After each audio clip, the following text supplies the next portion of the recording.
This is AutoNation All Access. Welcome back, everybody. The Nuggets surprised most people when they decided it was time to let George Karl go, and they surprised many people too when they decided Brian Shaw was the man to replace him. Eric Christensen joins us, and EU sat down with Shaw this week, and one thing we can say about the guy, he is definitely a winner. Yeah, we're all aware that he's won 5 titles, 3 as a head coach and 2 as a player. Still, it took Brian Shaw 12 interviews before finally landing his first head coaching gig. It's kind of hard to explain because everybody you talk to raves about Brian Shaw. Getting Brian Shaw is a home run, man. You need somebody that is going to develop the young talent, you know, and I think that they couldn't have got a better guy to do that. There's no one more deserving, and you know, it's just it's exciting to see someone get it right, and you know, I think he's going to just do a phenomenal job for Denver. You know, I think he's going to be one of the best coaches this league's going to see in the next few years, and you know, probably for many, many years. Brian, why did this process of becoming a head coach in the NBA take so long? I felt that I was kind of always associated with the triangle offense in that system, which is a great system and something that I thrived in, and our teams had had a lot of success. But that's not only what I am as a basketball player and a basketball coach. And so I think kind of getting away the last couple of years and coaching in Indiana, which ran more of a system of, you know, compared that similar to the other teams around the league, allowed me to create that distance between this perception that I'm only a triangle guy. Into O'Neal, low left, he's doubled up. Shaw shooting the 3, good on the left side. Both Josh and Tim referenced your championship experience as a big reason as why they hired you. How do you take your championship pedigree and translate it to a team that's never won a title? There's a level of expectation that you have to establish from day one, and you have to, and everybody that's involved has to believe. But when you believe in one another and you have a plan and you have a system and you trust it and you execute it, you know, anything is possible. I notice you're not wearing any of your 5 championship rings. Do you ever break them out, and will you break them out and show the guys as a source of motivation?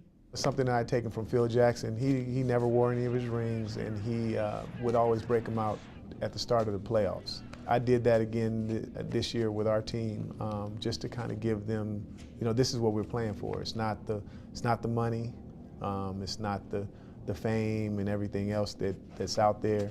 Once you're a champion, that's something that nobody can take away from you. And there's 400 and something guys every season that are vying for a championship ring, and there's only a few that have them. And so, you know, you're a part of an elite club, and everybody wants to get in that club. And so, you know, it takes a lot of dedication, a lot of hard work and desire and courage. And, you know, so it's a carrot that you dangle once you get to that point of this, you know, of the playoffs. This is a young team. Obviously, the president and the general manager are young. You're a rookie head coach. Is there too much youth on this team to expect a championship? I don't think so. It's a great marriage, and you have to have that kind of energy and that enthusiasm, you know, to get there. And obviously, we're going to make mistakes along the way. You know, as a rookie head coach, I'm going to encounter some things that I haven't had to encounter from sitting in the seat next to the head coach. But I'll work my way through them, and I'll learn from those mistakes. And they'll make mistakes, you know, as well. You know, being it there. You know, in Tim's situation, rookie at this as well. And so, but we're going to grow, we're going to get better at it, we're going to work together, and we're going to get it done. Brian, how will you judge success in this job?